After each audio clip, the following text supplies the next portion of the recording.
Я почти остана един от най-младите, които го работех в това занятие. От мен е по-млад него. Я не съм много млад. Колко години давам?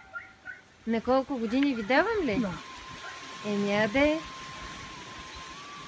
75. 60. 70. Еми така е. Бабите малко изключваме.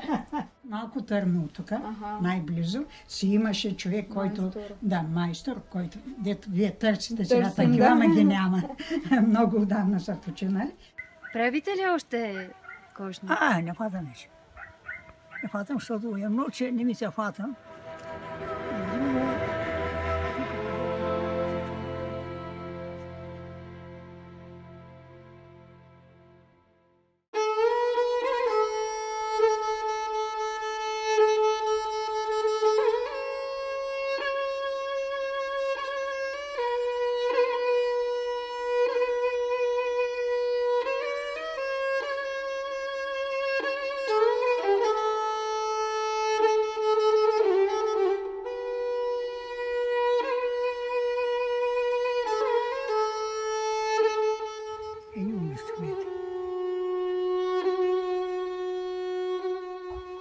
Паскал желязо, Паскал респа.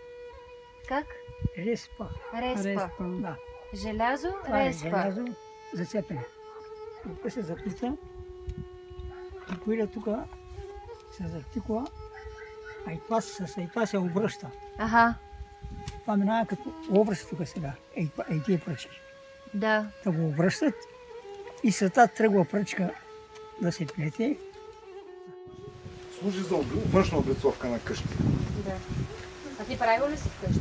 Правил съм доста. Колко са ти минали през ръцете? Може би 30-40 къщи са минали.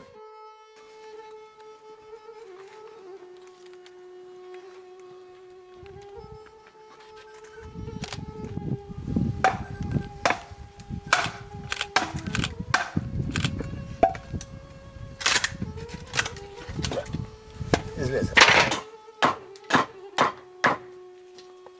Преда по същия начин се изправя. Взима се от най-глобната част, другото отгоре и застъпката. И другите, като дойдат на среща, отгоре им се полага една друга майка, около 5 см широка, да мога да ги покрие. Да ги покрие, да не се вижда фугата. И после от тук да не влиза вода. Да. И при този начин те не могат да пуснат вода, защото се олива по тях. Няма лакиране, няма нищо. Това стои 150 години минимум. Няма да мръдне. Това е като желязо. Най-важното е да избереш правилното дърво. Това трябва да гледаш ръзките.